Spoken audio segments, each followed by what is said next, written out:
Buenas tardes, señores. Estamos en la hora de la clase 4 y algo. Vamos a mirar primero un ejercicio que estuve pensando en él para empezar la clase, que es el siguiente, ¿sí? Este ejercicio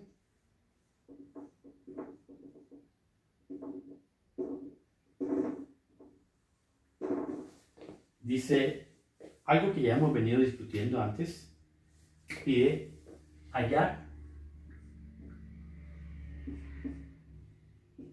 el dominio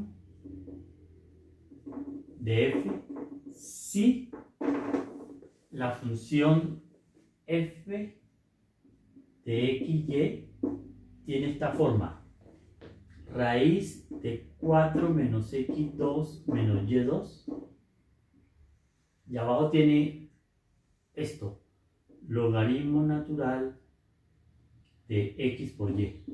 ¿Listo? Eso tiene bastante detalle.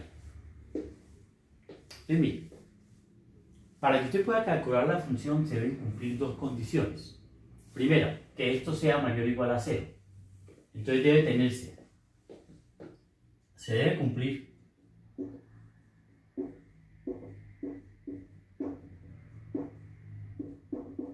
primero que 4 menos x2 menos y2 sea mayor o igual a 0. Y al mismo tiempo, y segundo, que el logaritmo de xy sea diferente de 0. ¿Por qué? Porque está el denominador. ¿Y qué más? Y que x por y sea positivo, porque usted no le puede calcular un logaritmo a un número, ni a 0 ni a un número negativo. ¿Listo?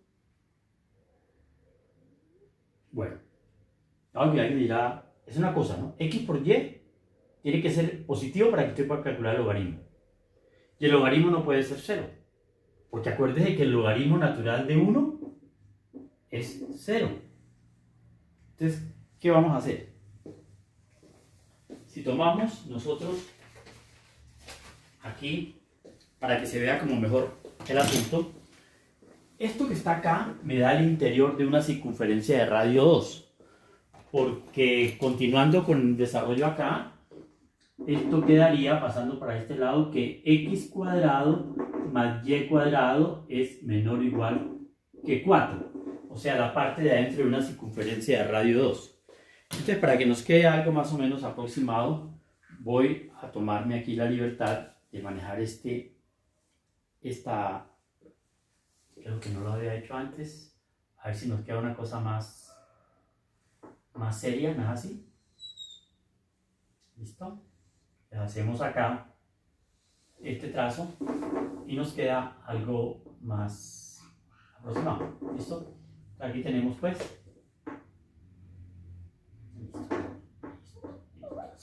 Listo. Entonces, ¿qué pasa? Esto que está acá, que ustedes ven acá, es ni más ni menos que una circunferencia de radio 2. Los ejes están acá. Estos son los ejes. Entonces, habiéndolo hecho ya con mayor precisión, ¿sí? Este es el eje X, este es el eje Y, y esto marca 2. Claro, esto marca radio 2. O sea que por este lado estamos en la parte interna. Pero aquí hay un pequeño problema adicional. Y ese problema es que usted puede observar que si miramos los 4 cuadrantes, en este lado x por y es positivo, en este lado x por y es negativo, y en este lado x por y es negativo porque y es negativo y x por y es positivo. O sea que únicamente vamos a tomar estas dos cosas para el dominio. Pero hay algo muy sutil. X por y no puede ser 1 porque el logaritmo natural de 1 es 0. Entonces quiere decir también que x por y tiene que ser diferente de 1. Pero si usted mira con cuidado, ¿sí? Mirando con cuidado, ¿qué va a pasar? Que X por Y acá, esto significa que Y tiene que ser diferente de 1 sobre X. Pero la curva 1 sobre X es esta. O sea, esto es 1, 1, menos 1, menos 1. Por eso fue que me tomé el trabajo de hacer algo así como bien. Esta curva 1 sobre X viene así. Es una hipérbola, ¿no? Y por este lado viene así. O sea que no puede tomar esto. No puede ser igual a esto. No puede ser igual a esto. O sea que esto queda excluido. ¿Qué más queda excluido? Los ejes. Los ejes quedan excluidos. Los ejes quedan excluidos. ¿Por qué? Porque donde uno de los dos valga 0, el logaritmo de 0 no existe. Entonces la pregunta es, ¿cuál es el dominio? El dominio es, esto queda excluido, porque aquí el logaritmo sería negativo. Entonces el dominio es, los ejes que esto queda incluido. Entonces voy a hacer una señalización del dominio, excluyendo la línea roja. Y aquí también excluimos la línea roja, entonces quedaría esto. Excluimos los ejes, pero incluimos esta frontera. Ahora, ¿qué pasará en este punto? Este punto queda abierto. ¿Qué pasará en este punto? Queda abierto porque es eje. No puede haber nada de ejes ahí. Y este también queda abierto. Y ahora sí, ese es el dominio. Ese es un ejercicio que para mí es como ya para cerrar el asunto relativo a dominios de campos escalares. Gráfico de eso ya sí sería algo muy complicado de pintar. Bien, este es el dominio de la función.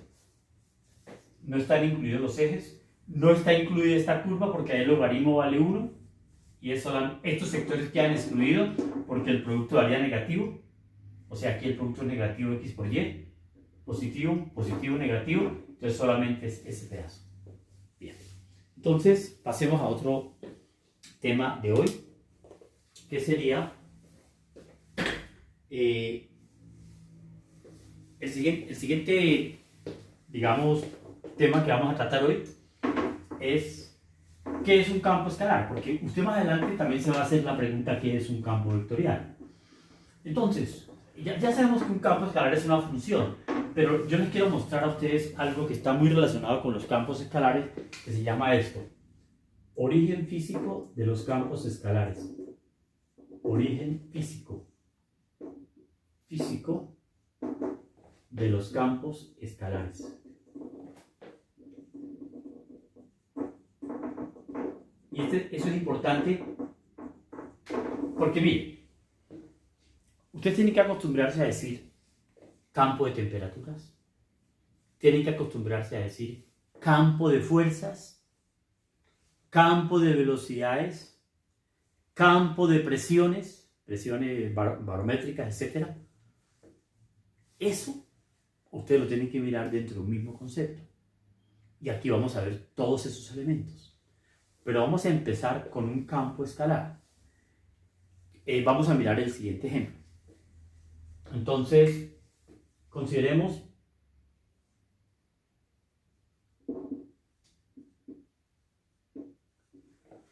un foco.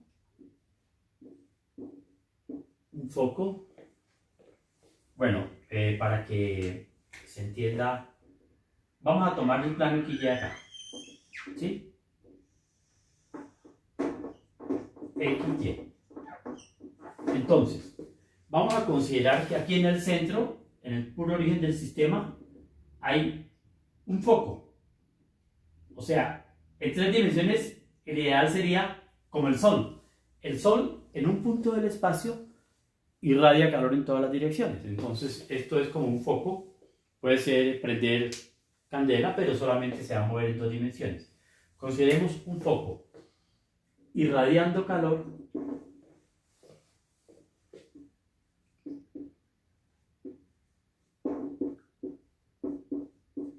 en el punto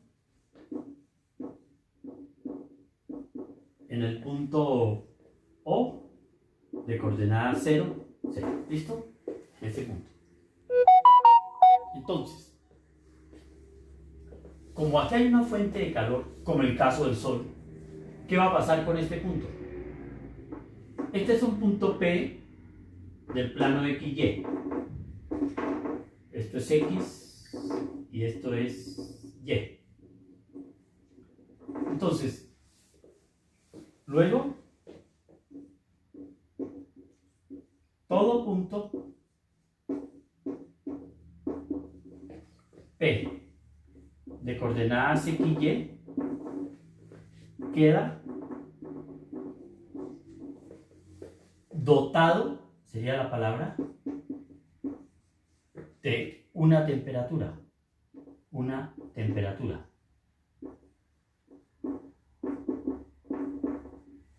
O sea, esa función la vamos a llamar la temperatura en el punto XY. Pero vamos un poquito más allá. O sea, este punto va a recibir calor de acá y queda temperatura ahí, de una manera natural. Ahora, se sabe por experimentos físicos que la temperatura es proporcional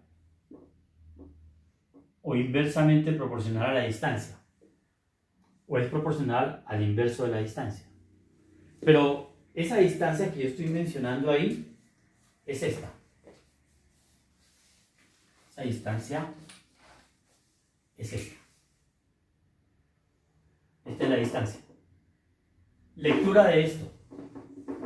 A mayor distancia, menor temperatura, y está gobernado por eso. Eso es una ley, creo que fue Newton el que la estableció. Es una ley de Newton. Entonces, ¿qué más viene ahora? Cuando dos cantidades son proporcionales, por ejemplo, acuérdense ustedes, en un resorte, la fuerza es proporcional a la elongación. Entonces la fuerza es K por X. Esto se llama la constante del resorte. Entonces, si la temperatura es proporcional al inverso, quiere decir que la temperatura es igual a una constante K sobre la distancia. ¿Cómo sabemos cuál es la constante K? Conociendo la fuerza y la elongación correspondiente, despejamos allá la constante K. Aquí lo mismo. Podríamos conocer la fuerza, pero mire que aquí ya hay algo interesante. Esto que usted tiene acá, le está diciendo a usted que la temperatura que depende de XY es igual a una constante K dividido la distancia, pero la distancia es la raíz de X2 más Y2. ¿Listo? Esto es un campo escalar. ¿Y ese campo escalar cómo se va a llamar? Ese campo escalar se va a llamar campo de temperaturas. Entonces, lo subrayo, porque lo hemos obtenido de manera natural a raíz de las observaciones físicas. Entonces, T, ¿por qué es un campo escalar? Porque la temperatura es una magnitud escalar, solamente está descrita por un número, temperatura en XY. Entonces, por eso se llama campo escalar. La presión es una magnitud escalar, pero la velocidad es una magnitud vectorial, porque es un vector que cambia de dirección. La fuerza es vectorial. Entonces, los relacionados con velocidades y fuerzas se llaman campos vectoriales. Eso lo vamos madurando a medida que avancemos en el curso. Entonces,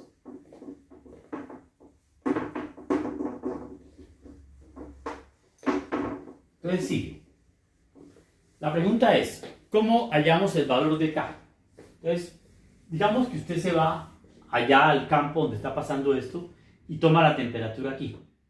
Entonces, digamos que si además se sabe,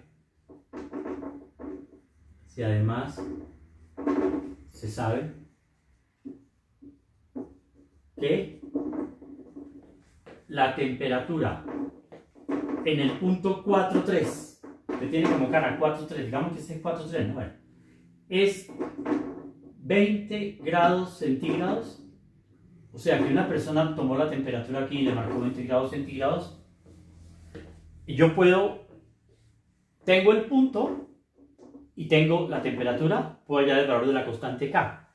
Entonces podemos hallar K. Si pasa eso, podemos hallar K. ¿Y cómo sería? En esta ecuación igualo 20 grados centígrados, ¿sí? Por este lado, 20 grados centígrados, los igualo con K sobre la raíz de 4 al cuadrado más 3 al cuadrado. Pero bueno, yo escogí 4 y 3 porque fue manterna pitagórica. 16 más 9 da 25. Entonces me queda que, por lo tanto, podemos decir a continuación que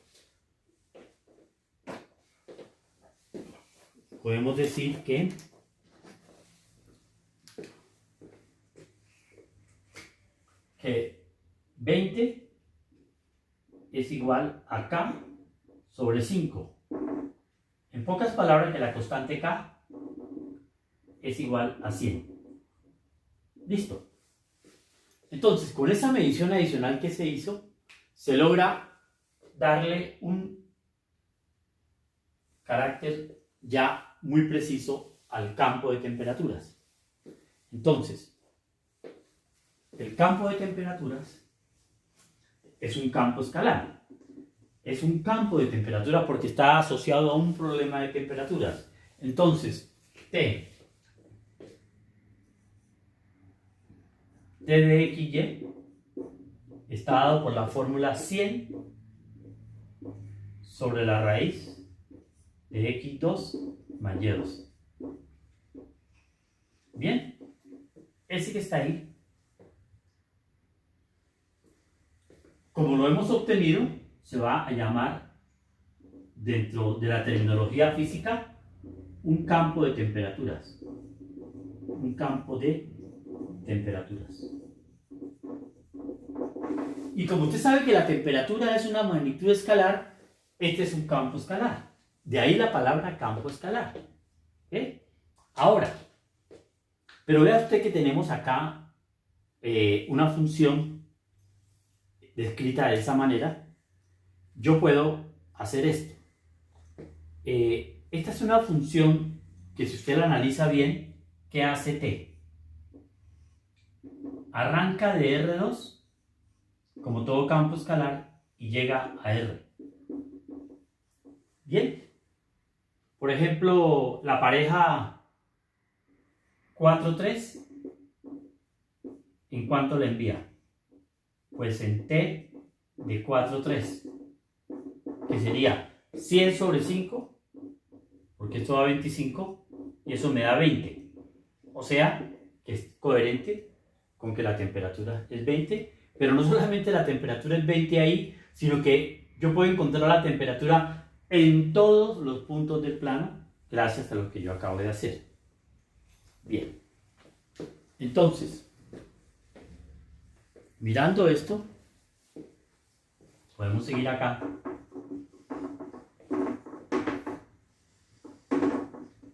Y observar eso.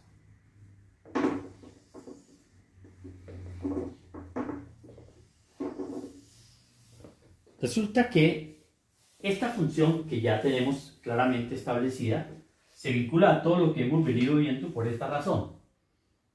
¿Cómo sería el gráfico de la función t de xy igual a 100 sobre la raíz de x2 más y2?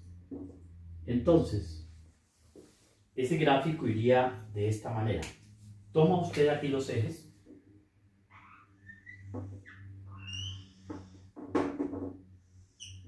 Y aplicamos lo que aprendimos en la primera parte del curso acerca de cómo graficar campos. Y lo que vamos a hacer es, por ejemplo, ¿cómo es el gráfico de esa función enfrentando z contra y? Si yo quiero enfrentar z contra y, simplemente lo que hago es llamar x igual 0. Entonces, si x vale 0, voy a pintar a ver qué pasa acá. Entonces me queda que t de 0y, podemos llamarla z, ¿no? Z. Esto lo podemos llamar z. Claro que entonces esta z va a representar la temperatura, ¿ve? Y aquí están los puntos del plano con su temperatura. Sería z igual a 100 sobre la raíz de y2, que es el valor absoluto de y.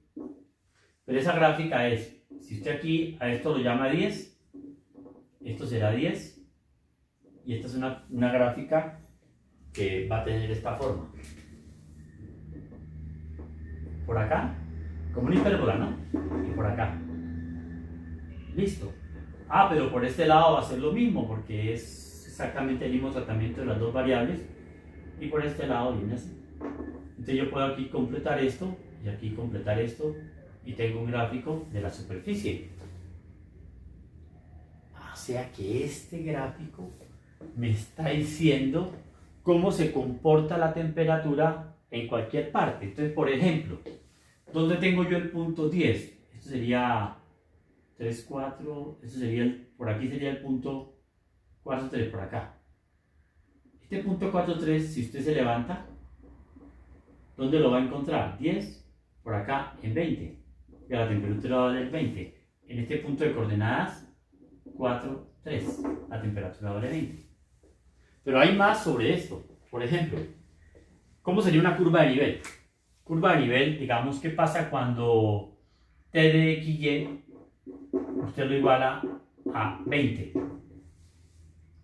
Quiere decir que la temperatura va a ser constante. Entonces, si usted la temperatura la iguala a 20, esto se va a ver así. Igualando la temperatura. Vamos a ver una curva de nivel, que fue otro de los temas que hemos cubierto. Entonces me queda que 20 sobre la raíz de x2 más y2, porque esta es la representación de t, perdón, 100.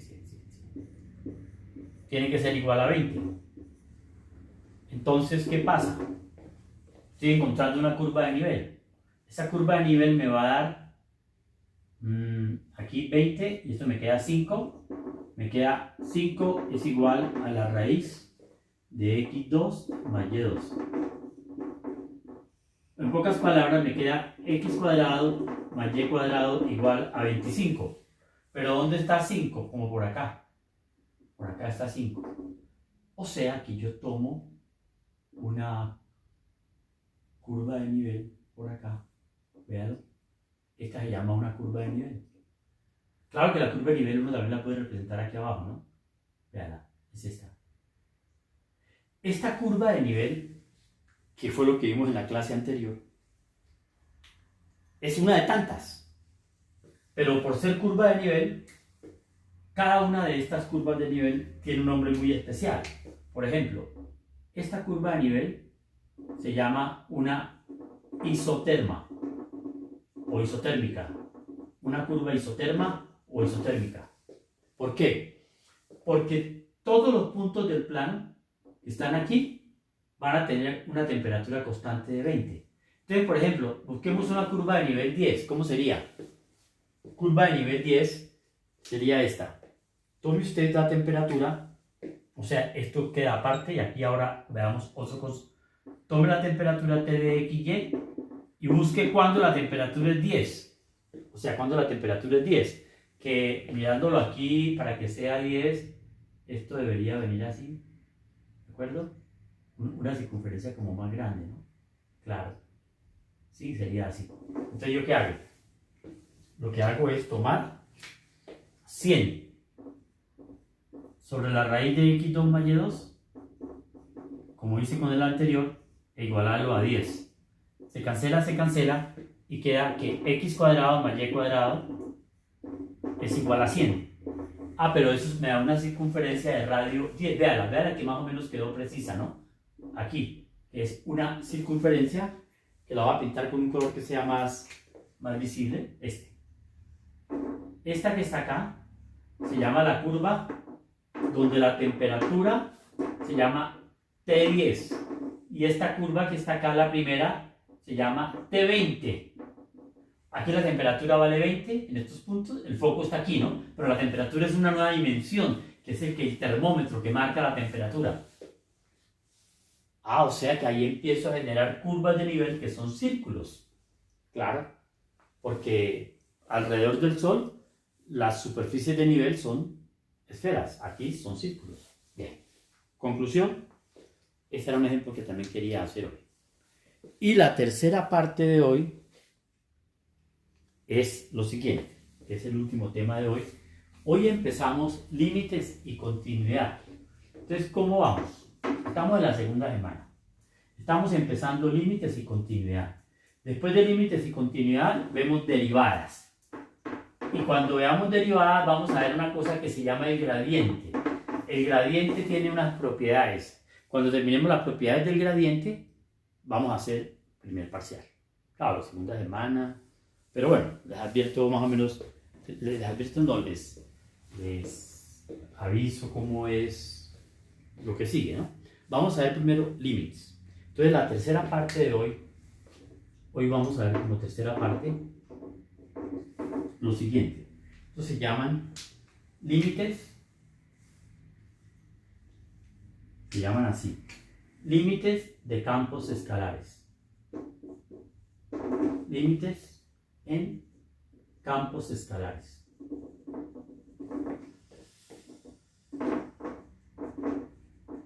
¿Listo? Entonces, para dar el concepto de límite necesitamos primero entender de qué se trata. Entonces, son límites en varias variables y hay que saberlos tratar. Entonces vamos a decir lo siguiente. Consideremos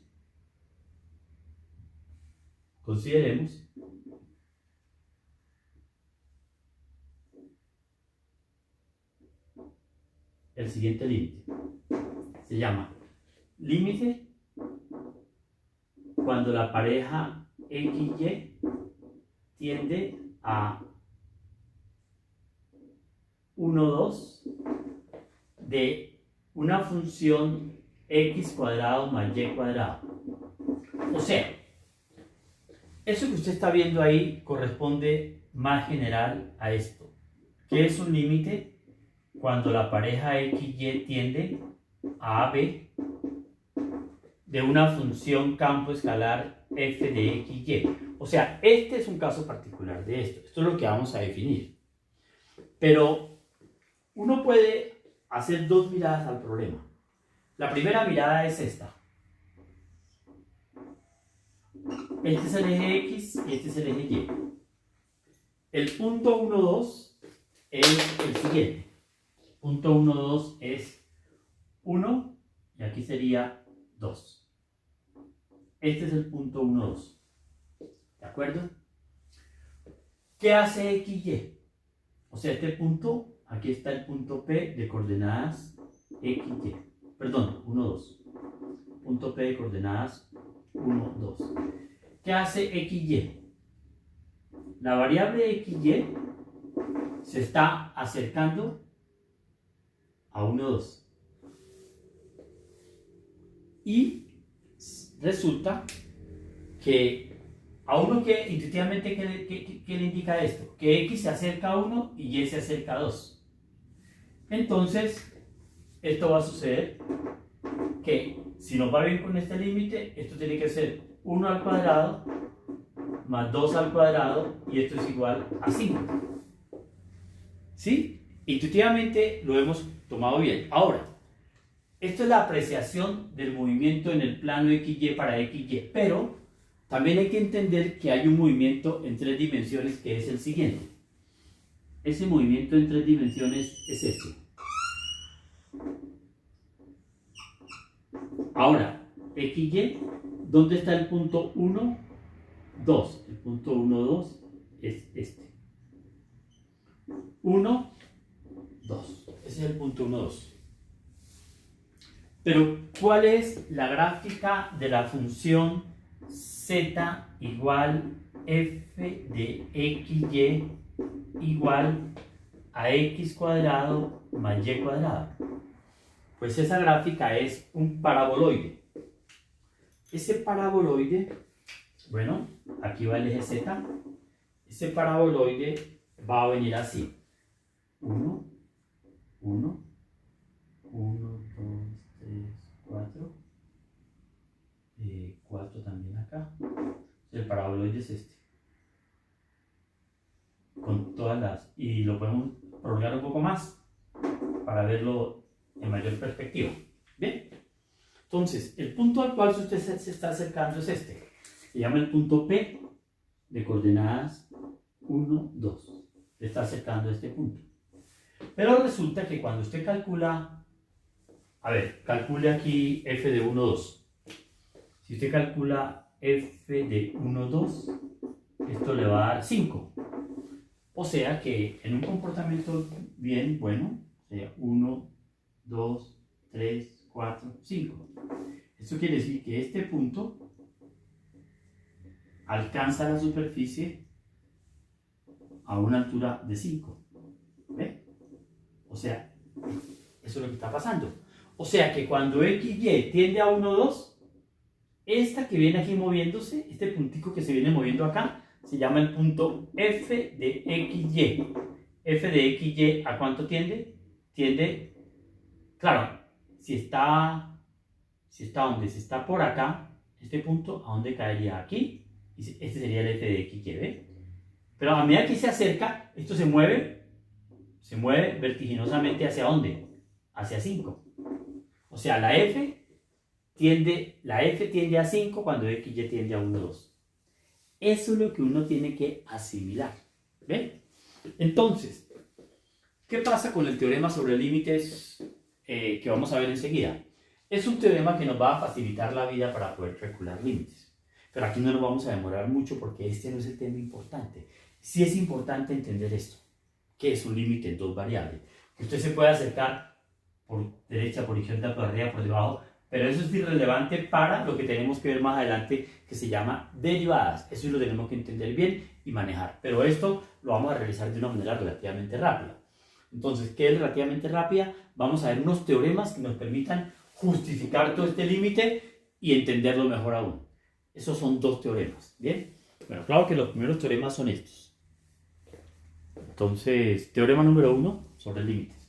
Espero que hayan entendido el concepto. Vean. Perdón, a mí se me olvidó decirle, este punto que está aquí acercándose se llama el punto XY. Si el punto llega a estar por fuera, la imagen se acercará por este lado, a 5. ¿Sí? Se acercará por acá, si lo tomo por acá. Pero lo tomo por acá por dentro, se acercará por acá. ¿A dónde? A 5. Bien. Entonces, ¿cuáles son los teoremas que les mencionaba? Son los teoremas que vamos a ver. Entonces, vamos a ver un primer teorema elemental, que es este. Es para irnos familiarizando con los teoremas principales de límites. El teorema número 1 que vamos a hacer es el siguiente. Teorema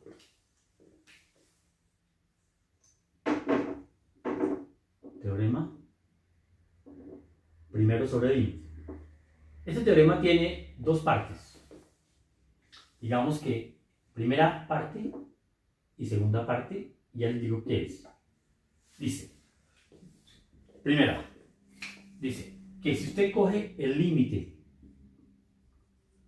cuando la pareja XY tiende a AB, y aquí coge este campo X, o sea que usted que está entendiendo aquí, que la función f de XY vale solamente X, eso puede suceder. Ese límite vale A.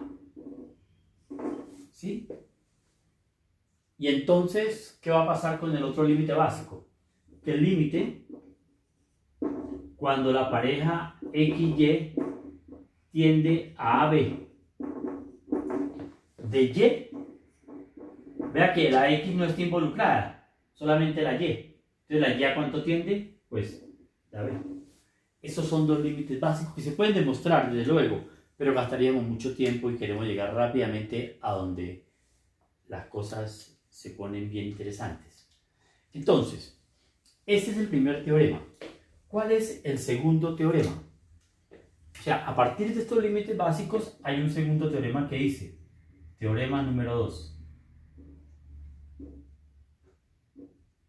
teorema 2. El teorema 2 dice, si el límite, cuando la pareja XY tiende a AB de una función f de XY es igual a B, y además, ¿sí? Y además pasa esto. El límite cuando la pareja XY tiende a AB de otra función, otro campo escalar que lo podemos llamar de esta manera. Lo vamos a llamar G de XY. Este límite es igual a C. ¿Sí? O sea, un campo escalar con límite B. El campo escalar anterior daba límite 5. Entonces te puede dar B y te va a dar C. Coma. Entonces, el teorema tiene 4 partes. Primera parte del teorema. El límite cuando la pareja XY tiende a AB de f de XY más G de XY, este límite es igual a B más C. Entonces, ¿qué es lo que dice esa parte? Que el límite de una suma es la suma de los límites. ¿Qué dice la segunda parte?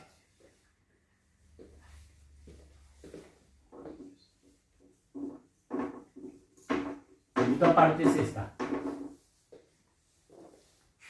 Segunda. El límite cuando la pareja XY tiende a AB de una constante alfa, lambda, por f de XY. Bueno, en realidad, ¿cuál es el hecho significativo? Que usted la constante lambda, como en cálculo 1, la puede sacar fuera del límite. Entonces le va a dar lambda. Pero una vez saca usted lambda, le queda el límite de f de XY, entonces le va a dar lambda por b. O sea, eso es lo que dice. Y esto lo que dice es que el límite de una suma hace el primer límite y hace el segundo límite y lo suma. O sea, son teoremas que eran como razonablemente esperables. Tercero, que el límite cuando la pareja XY tiende a AB tenga usted la función f de XY y multiplíquela por a ver, ¿por quién? Multiplíquela por G de XY. A es el límite de un producto, pero el límite de un producto es el producto de los límites B por C. Y falta el cuarto, o sea, ahí están las operaciones suma, multiplicación y falta la división. Esa es la cuarta parte. Entonces la cuarta parte del teorema lo que dice es que, cuarta parte, el límite cuando la pareja XY tiende a AB de una función f de XY dividida entre G de XY, ¿cuánto vale ese límite? Pues ese límite va a valer B sobre C, siempre y cuando usted esté seguro que C es diferente de 0. Bien. Ahora viene lo siguiente. ¿Qué pasa con ese teorema si yo empiezo a utilizarlo? Entonces lo empezamos a usar y veamos un ejercicio. Entonces aquí, este teorema tiene una demostración un poquito compleja. Entonces vamos a hacer más bien unos ejercicios que nos aclaren este tema. Entonces, ¿qué ejercicios podemos hacer? Ejercicio número 1. aplicando el teorema desde luego, ¿no? Ejercicio primero. Entonces, es otra mirada al teorema. Si usted hace el límite cuando la pareja XY tiende a AB de 4XY, ¿sí? Entonces vea lo que va a hacer. El teorema dice que la constante la puede sacar, entonces le queda 4 por el límite cuando la pareja XY tiende a AB de XY. ¿Listo? Eso le dice la primera parte. ¿Qué más pasa ahí? Pero esto a su vez es igual. Pero hay un teorema que dice que el límite de un producto es el producto de los límites, que lo puedo mostrar mejor así, vea. 4. El límite cuando la pareja XY tiende a AB de X multiplicado, porque el límite de un producto es el producto de los límites, por el límite cuando la pareja XY tiende a AB de Y. Pero estos fueron los dos primeros límites que hicimos en el teorema número 1. Este límite me dio A y este límite me dio B. O sea, ¿esto cuánto me da? 4AB. Entonces, ¿qué estamos observando? Que si las cosas son productos, sumas, producto por escalar, parece que los límites no tienen problema, ¿no? Entonces, en vista de eso, nosotros podemos ya establecer qué pasó con el primer límite que yo hice, que propuse. El primer límite que yo propuse es un ejercicio número 2 que vamos a hacer aquí con cuidado. Se llama ejercicio 2. Ejercicio 2. Ese ejercicio 2 es el siguiente. Sería así. ¿Cuánto me da el límite cuando la pareja XY tiende a 1, 2 de X2 más Y2? Entonces, por el primer teorema me da la suma de los límites, porque este es un campo escalar y este es otro, entonces los puedo separar. Entonces me daría límite cuando la pareja XY tiende a 1, 2 de X2 más el límite, porque el límite de una suma es la suma de los límites, cuando la pareja XY tiende a 1, 2 de Y2. ¿Pero quién es X2? X2 es X por X. ¿Y quién es Y2? Y2 es Y por Y. Y el límite de un producto es el producto de los límites. Entonces, ¿cuánto va a dar esto? ¿Cuánto va a dar esto? Pues resulta que esto va al final a dar igual a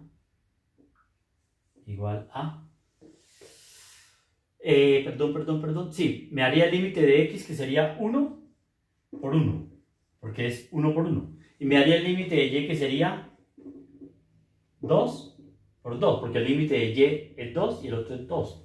Conclusión, esto me da 5, pero me da 5 con un conocimiento mejor de las cosas. Bien, entonces, claro que si usted observa, no es sino coger la X y reemplazarla por 1 y la Y reemplazarla por 2 y el límite como el cálculo diferencial. Ese es un caso especial de las funciones que se portan bien, pero una pequeña nota. Las funciones que nosotros estamos viendo en este momento son las siguientes. Estamos viendo este tipo de funciones, ¿sí? Bueno, veamos una cosa. Yo creo que hoy dimos un buen avance. Para poder ver un ejemplo, me estoy como pasando en el tiempo del video. Dejemos por ahora acá. Y en la próxima clase continuamos. Pues la próxima clase es mañana. Si ustedes duermen esta noche en su casa, ¿sí? Yo también. Y nos vemos mañana. ¿Ok? Buenas noches, señores.